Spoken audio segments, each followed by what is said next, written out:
All right, welcome back to the deep dive. Today, we're really going to dig into this book by Jefferson Fisher. It's called The Next Conversation, Argue Less, Talk More. And I think we can all relate to this idea of wanting to win Oh, arguments. yeah. But Fisher is suggesting something a lot deeper here. Like, how do we build real connection? Not just Uh-huh. not just be right all the time. Right. It's more about understanding and getting to that human connection through communication. Hmm. It's funny because he's actually a trial lawyer. And, you think about lawyers, you think about argumentation and Yeah, winning. like the whole point is to win. So how does he square that? Well, he sort of transitioned from his legal career into more of a communication advisor role. Yeah. And it gave him a really interesting perspective, I think, on how these arguments, really go off the rails. And then how to kind of bring it back and really steer conversations in a way that gets you to actual understanding. I mean, that's what we all want at the end of the day, right? Yeah, absolutely. We want to feel understood. We want to feel heard. And it's really hard. It feels like we're getting worse at this in our society, Definitely. especially online. So I'm excited to dig into this. For you listening in, this is like a crash course in some really potent communication skills. And the beauty of Fisher's book is it's not just theory. Right. He shares these vivid examples from his own life, from these high-stakes legal cases and just from everyday situations. Absolutely. So yeah, he calls it down-to-earth, homegrown advice outside of the textbooks, which I think is a great way to put it. It's really about extracting these nuggets of wisdom that we can use right now. Exactly. Yeah. That's what we're going for. Just the stuff that's immediately applicable to your life, your relationships, and your day-to-day conversations. Yeah. So let's jump right in. Fisher starts off with a story that I think really sets the stage. It's about this opposing counsel that he encountered named Bobby Lepre. And apparently, Lepre's opening line was, "I don't trust you as far as I can throw you." Wow. Talk about starting on the wrong foot, right? Yeah. Like that's pretty confrontational, I think it's safe to say. That's not exactly building a bridge. No. But here's where it gets fascinating. Instead of rising to the bait, Fisher responds with this incredible dose of empathy. He says, "I'm sorry, I can't imagine what that's like. But what I can tell you is, you're a good son." Oh, wow. So he completely disarmed him. Yeah. I mean, it's such a powerful example of how sometimes our instinct is to meet fire with fire. Right. But Fisher demonstrates that by taking the opposite approach, by showing vulnerability and even empathy for this guy who's basically attacking him, he completely changes the dynamic. It's amazing how that can completely shift the direction of a conversation. Because you would think, just instinctively, to be defensive when someone comes at you like that. But Fisher's approach really emphasizes this core message of the book, that this drive to win every single argument. It's not only exhausting, it's often just missing the point. Yeah. Yeah, it's counterproductive. And so often we're so focused on proving our point that we miss the opportunity to understand the other person's perspective, their experiences, the things that have shaped their beliefs. And social media is a great, well, maybe not a great example, but it's a very clear example of this. Absolutely. We see these heated exchanges online. Everyone's trying to dunk on each other, trying to get the last word. But how often do those exchanges actually change anyone's mind? Rarely. Pretty much never. Right. And so Fisher introduces this idea of next conversations, which I think is such a powerful concept. It's about recognizing that often the most productive conversations happen not in the heat of the moment. Right. Not in that initial confrontation. Yeah. But later on, maybe even days or weeks later, after everyone's had time to process things, to cool down, and maybe even to gain some perspective on their own reactions. And I think that's so true because in those next conversations, you have a bit more hindsight, right? You can come back to it and say, I didn't express myself very clearly, or I now understand what you were trying to say. Absolutely. So how do we actually set ourselves up for these more productive next conversations? Fisher talks about the importance of conversational values. Can you tell us a little bit more about that? Yeah. He describes these as your internal compass, so to speak, that guides how you show up in a conversation. So it's less about trying to control the other person and what they say or think, and more about defining your own goals for the interaction. Right. So if one of your goals is to feel heard, then a value like honesty might lead you to say, I still don't feel like you fully understand my perspective, even if the other person thinks the conversation's over. Exactly. It shifts the focus to your own communication, how you want to approach it, and what you hope to achieve. So we're moving away from this idea of winning and losing and towards the idea of connection. What are some of the key ingredients for actually building that connection? Well, self-awareness is huge. Hmm. And Fisher actually says it's the hardest awareness to achieve. He tells this funny story about his mother sending him these cryptic text messages about their old white Nissan. Oh. Yeah, and he was so confused, he had no idea what she was trying to say. And it just highlights how often we're completely unaware of how our communication is being received. Oh, totally. We're so in our own heads thinking we're being crystal clear, but the message isn't landing at all. Right. And it can create all this unintentional tension in our relationships. Like, Fisher gives the example of a coworker misinterpreting your facial expression after a stressful phone call. They might assume you're upset with them, when really you're just processing something else entirely. Oh, I've totally been there. Like, why is everyone giving me the cold shoulder? And it turns out you just had this furrowed brow from concentrating on something. Exactly. So paying attention to our own nonverbal cues, our facial expressions, our tone of voice, our body language, it all plays a role. But beyond that, Fisher also makes this really important distinction between belief and perspective. He says it's not enough to know what someone believes, what their opinion is on a given topic. The deeper level of understanding comes from understanding why they hold that belief. That's a great point. So you can completely disagree with someone's stance on something, but if you take the time to understand where they're coming from, the experiences that have shaped their views, it opens up the possibility for a more productive conversation, even if you don't ultimately agree. Exactly.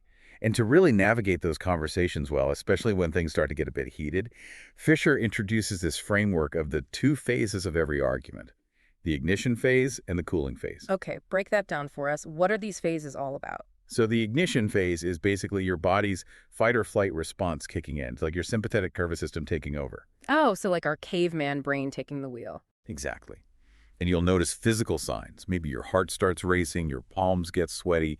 You might feel this urge to either lash out or completely withdraw. Yeah.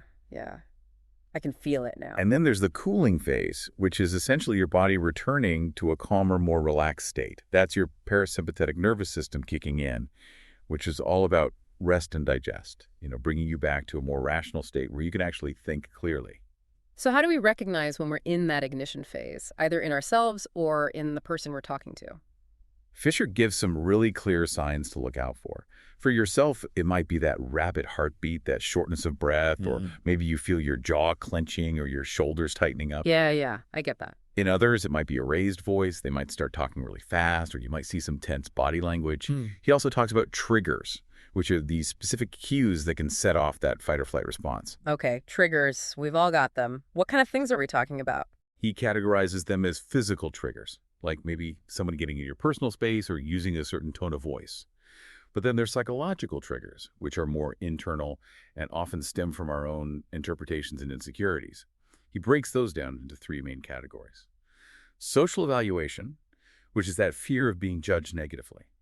Then threats to our personal identity, so things that challenge our sense of competence, our autonomy, our purpose in life, or our values. And then there's the feeling of loss, which could be the fear of losing a job, a relationship, or anything that we deeply value. Right, so anything that makes us feel insecure or threatened on a fundamental level, like, am I good enough? Am I worthy? Am I safe? Exactly. And Fisher has this great saying, what triggers you teaches you. Mm-hmm. So the idea is that by becoming more aware of our own triggers, we can learn a lot about ourselves, about what we're sensitive to, and what really matters to us. And then that awareness can help us recognize when other people might be triggered and respond in a way that helps to de-escalate the situation. So instead of getting defensive when someone raises their voice, we might recognize that they're feeling threatened in some way and try to address that underlying fear. Exactly. It's about shifting from reaction to response. Yeah. So what can we actually do in those moments when we feel those triggers going off, when we feel ourselves getting heated? Fisher gives us these three really practical tools. Okay, I'm all ears. The first one is a reminder that your first word is your breath. And he emphasizes the power of conscious breathing. Your first word is your breath. I like that. So before we even speak, take a breath. Exactly. And he recommends a specific technique. You inhale slowly and deeply through your nose, then you take a quick little sip of air, and then you exhale slowly and fully through your mouth, making sure that the exhale is longer than the inhale. Okay, so it's a very deliberate breath. It is. And there's actually a lot of science behind it. Fisher mentions a study from Stanford that showed this kind of physiological sigh, as they call it, can quickly reduce anxiety. And even the Navy SEALs use a similar technique called tactical breathing to stay calm under pressure. Wow. So if it works for Navy SEALs. Right. So it's like hitting a reset button on your nervous system before you even say a word. I love it. Okay, so that's the first tool. What's the second one? The second one is your first thought is a quick scan. And this comes from Fisher's own experience with yoga and mindfulness. Basically, you take a moment, maybe just a couple of seconds, to scan your body and notice any physical sensations. So like, where am I feeling tension? Exactly. Is your jaw clenched? Are your shoulders tight? Is your stomach in knots? Notice those sensations and then name the emotion that comes up. Okay, so just acknowledging what's happening in our bodies and our minds. Right. And the idea is that by bringing awareness to those sensations and emotions, you're less likely to be controlled by them. It's like, oh, hey, there's that anxiety creeping in. I see you. Exactly. Okay, the third tool is your first conversation is a small talk.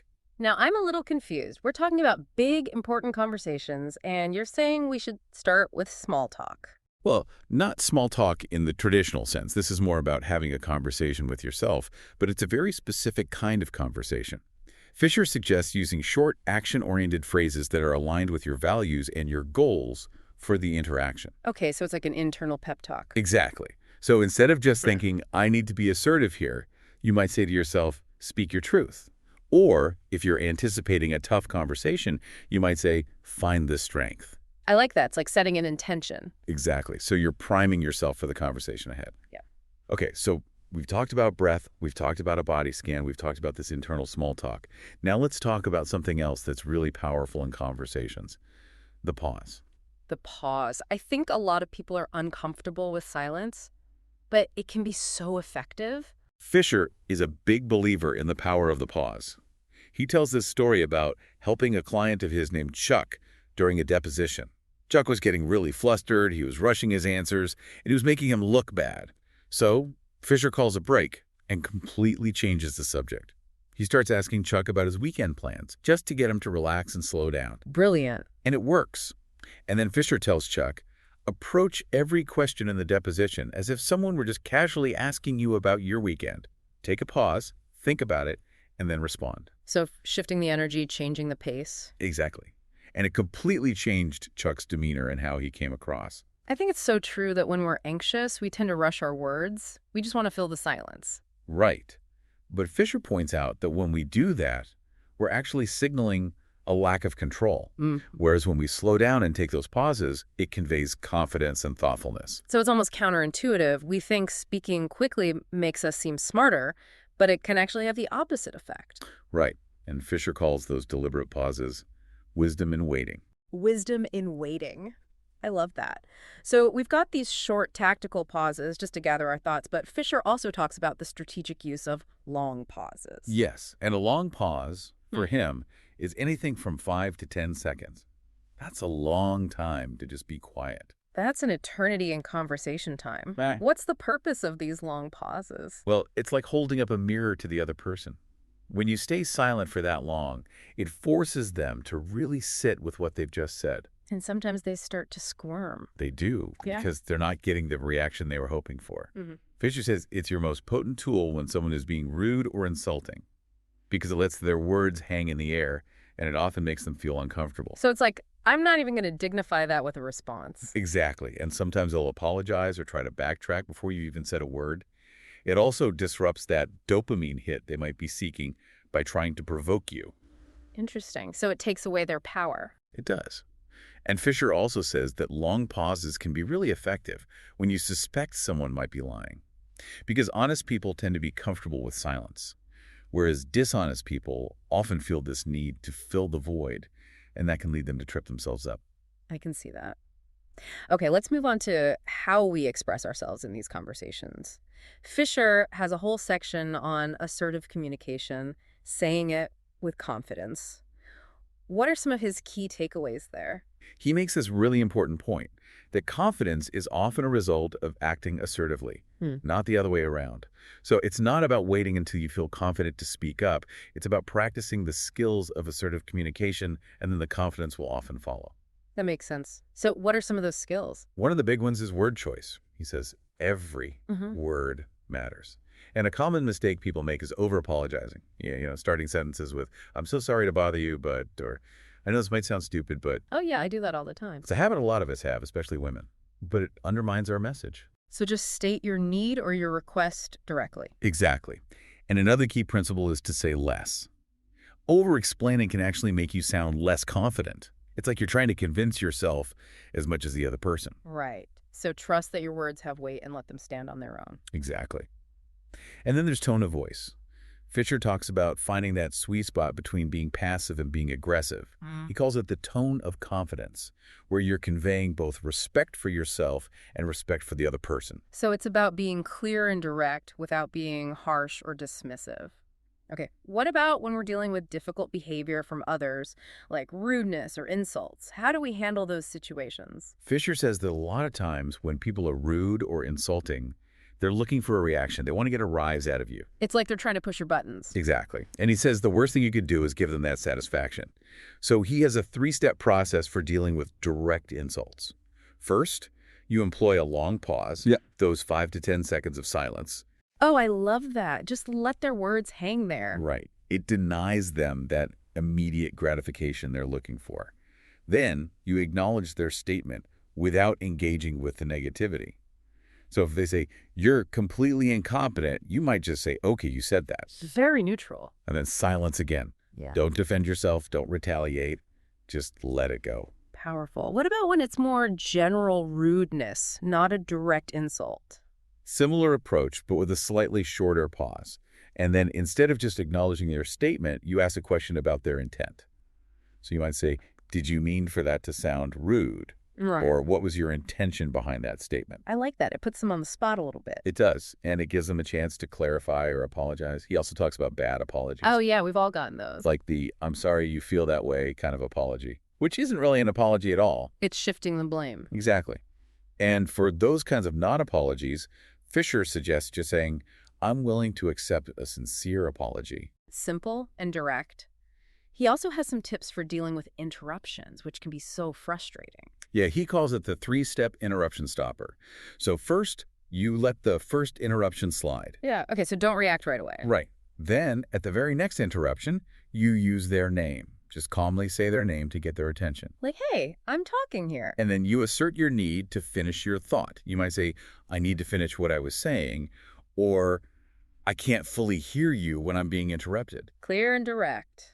And he also provides some phrases for disagreeing respectfully. So instead of saying, you're wrong, you might say, I see it differently, or that hasn't been my experience. I like that. It keeps the conversation open. Okay, let's talk about boundaries. This is a huge one, and it's something a lot of people struggle with. Fisher really emphasizes the importance of learning to say no effectively. He says it's crucial for our well-being and our peace of mind. And he advises against just ignoring requests that we don't want to fulfill. Yeah, I've been guilty of that. Just hoping it will go away. But it doesn't, right? It just creates more anxiety. So Fisher's advice is to be direct. He gives this simple but powerful template. I can't. Thank you for the invite. Just like that. No explanation needed. Right, unless it's someone you're really close to and you want to give them more context. But in general, no is a complete sentence. And he talks about boundaries as protecting our values.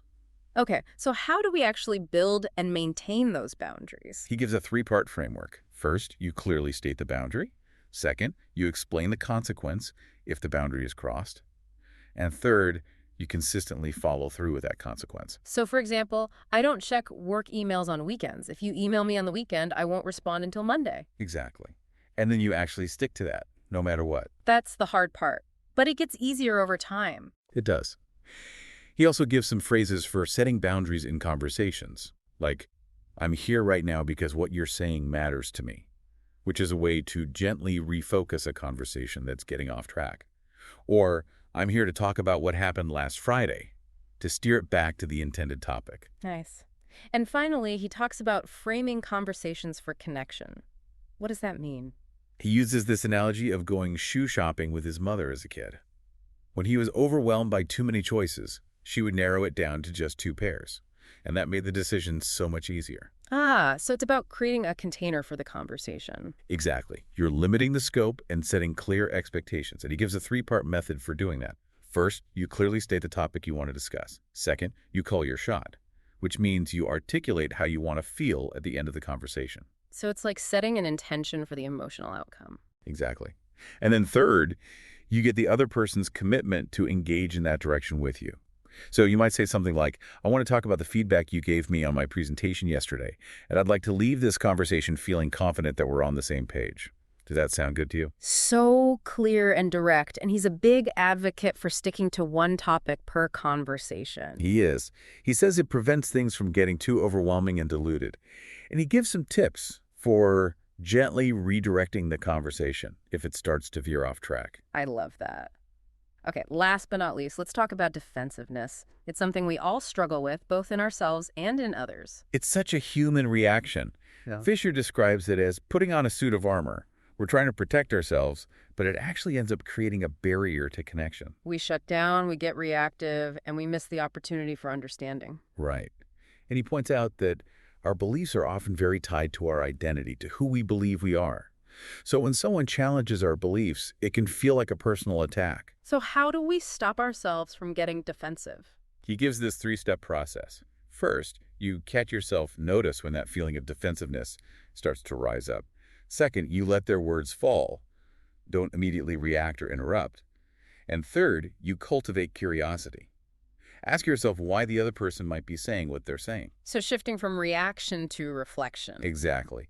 And then there are things we can do to prevent triggering defensiveness in others, like starting sentences with I instead of you. So I feel hurt when you say that instead of, you're always hurting my feelings. Right. And another tip is to replace why questions with what, when, or how questions, because why can often feel like an accusation. That's a good one. And finally, he gives some advice for handling those really difficult conversations. He says the best thing is to be proactive, choose the right time and place, and be direct. And when someone comes to you needing to have a difficult conversation, try to be a safe space for them. Let them know that you're there to listen without judgment. So much good stuff in this book, really practical advice for improving our communication and our relationships. Absolutely. It's a reminder that effective communication isn't about winning or being right.